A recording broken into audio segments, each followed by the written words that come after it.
So tomorrow is the last day of 2023. And I wanted to make this video about something that's kind of been nagging at me the last little bit, last couple of days of this grandiose year. And it's about the difference between knowing thyself, spiritual awakening, and enlightenment. What do these things mean?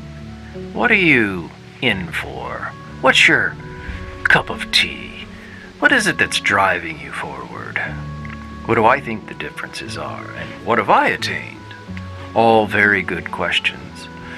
And I will attempt to answer them briefly, concisely, quickly, because I know you've got other things that you want to do, like other cat videos and movie previews and, political this and that and the other thing on YouTube, which are of vast importance in your day. So let me get right to the point. Don't leave yet.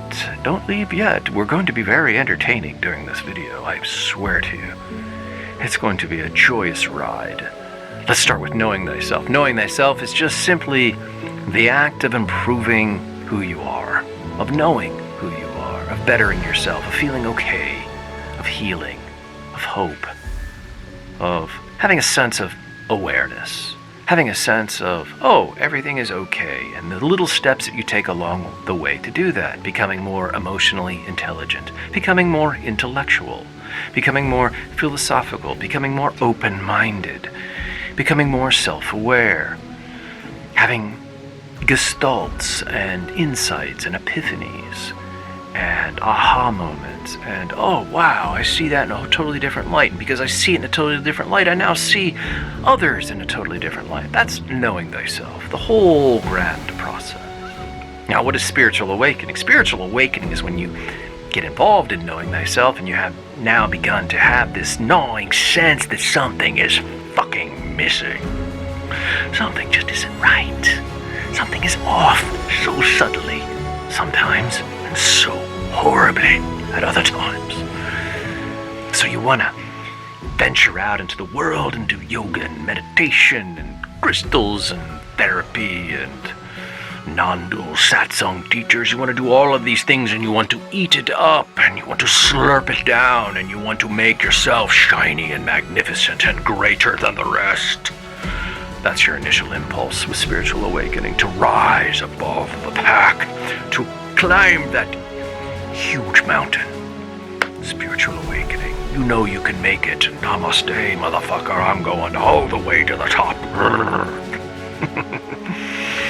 And of course, that dream is dashed, because soon you realize that it's actually about visiting the darker aspects of yourself, your shadow, your internal wounds and traumas and pains. Until you've dealt with all that shit, there is no spiritual awakening. So you deal with all that shit, and you deal with it, and you deal with it, and it seems like an endless well. It seems like this pit of morass of tar and sand and glass and trash, and how are you ever going to clean it up? But you keep at it because there's nothing else to do, and it's all you are possessed to do, and you do it.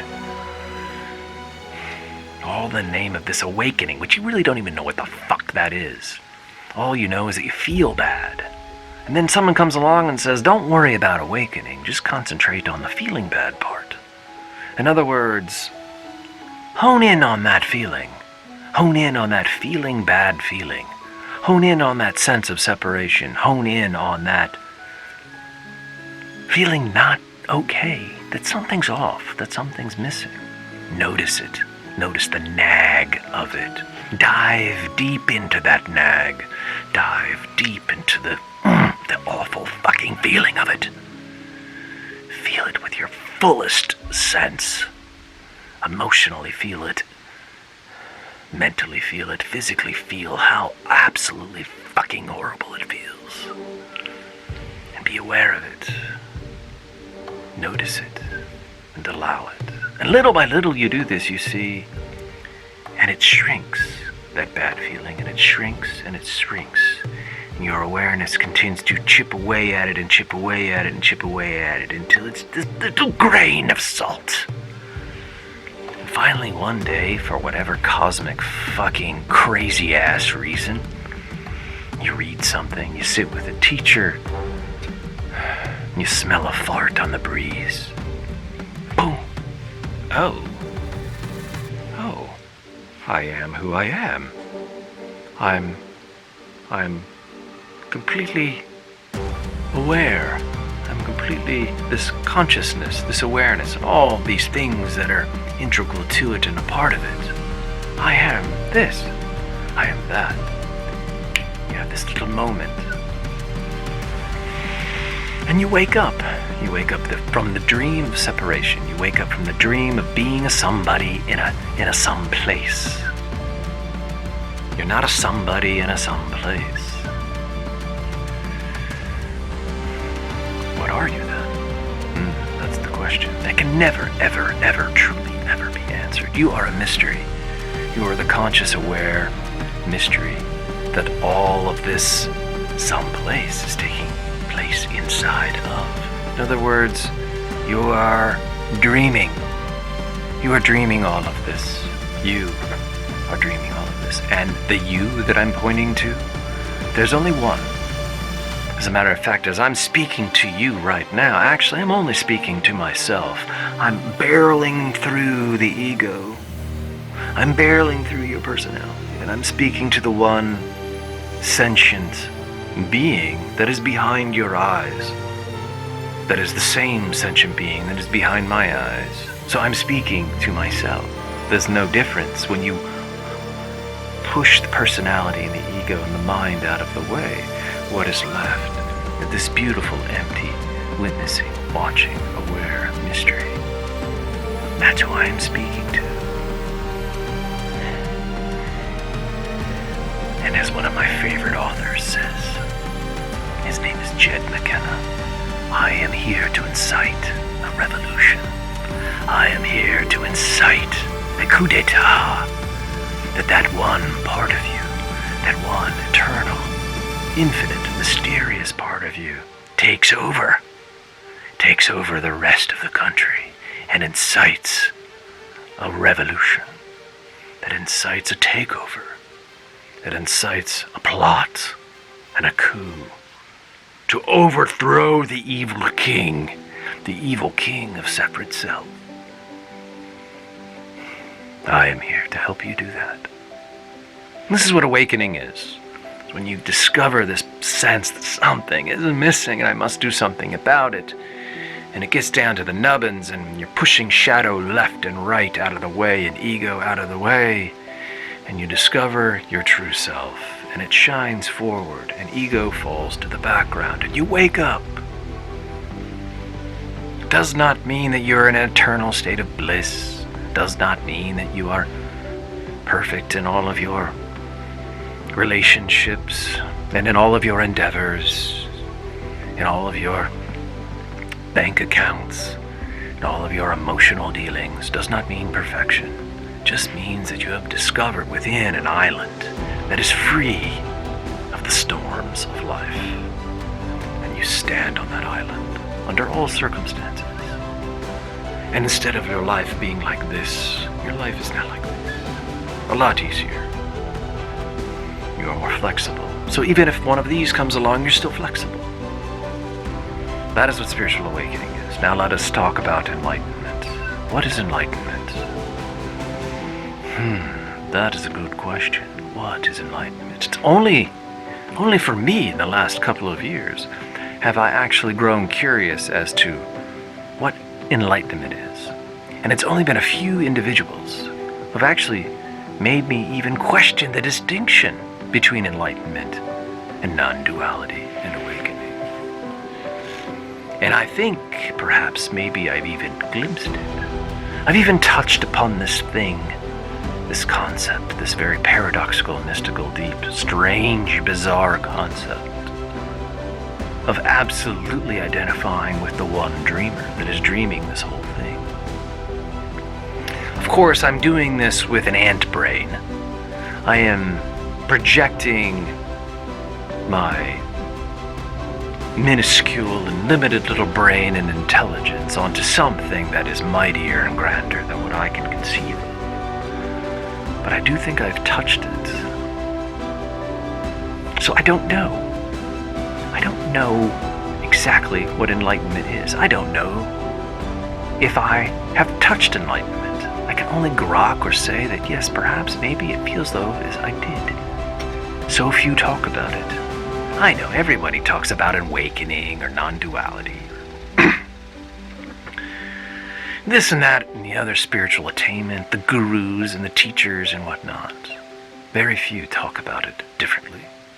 The only person I've really ever run into that actually speaks about it in such diametrically opposite and outstanding and fabulous ways is Jed McKenna.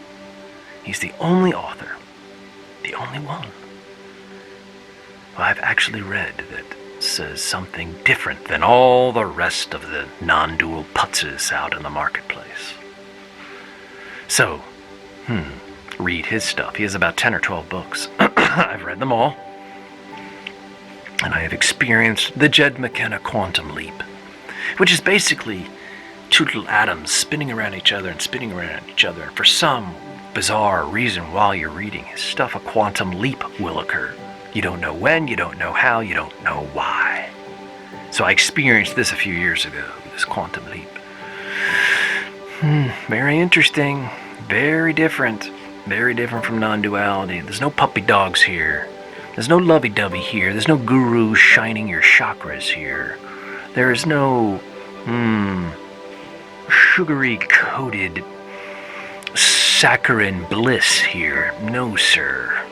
I tell you what the most intriguing thing is about Jed McKenna's description of enlightenment. He doesn't advise it. He doesn't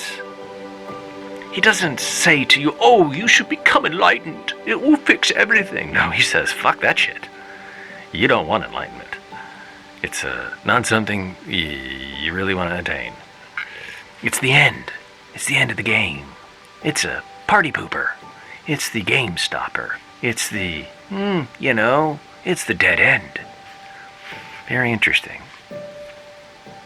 But his works are so entertaining and so interesting. So much so that his works influenced my own. The Much of Spirituality for Badasses has a tone and a quality that Jed does in his books.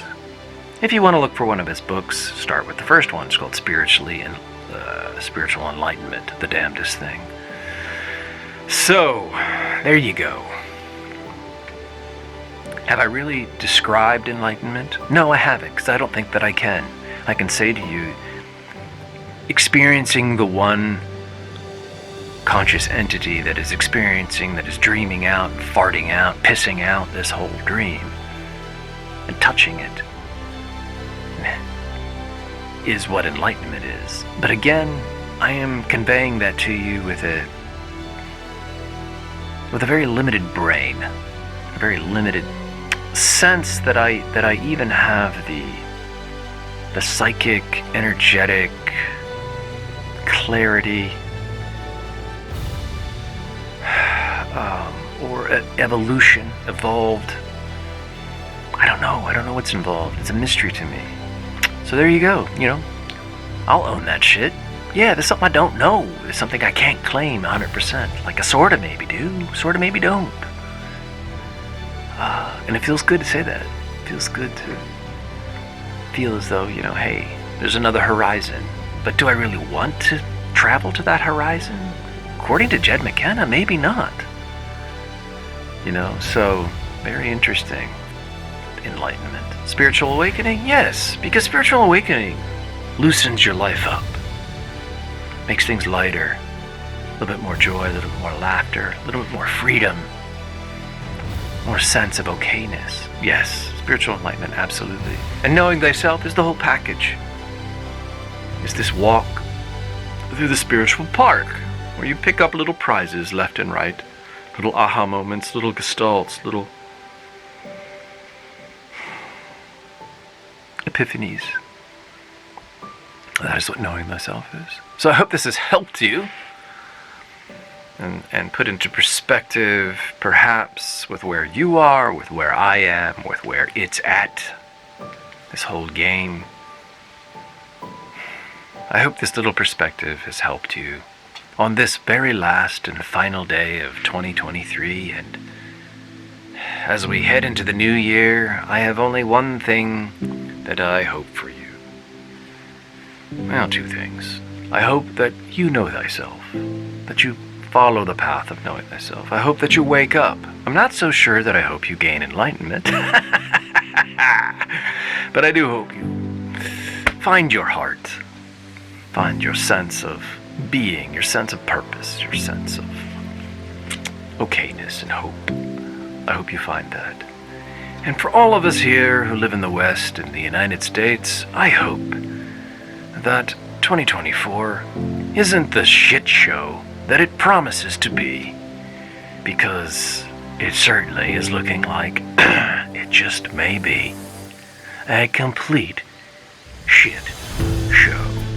And if it is, there's only one thing that's going to get you through it, and that's if you discover, own, and be the best spiritual badass that you can be. My friends, J. Stewart Dixon signing off in this final day of 2023. Peace, my friends. Au revoir.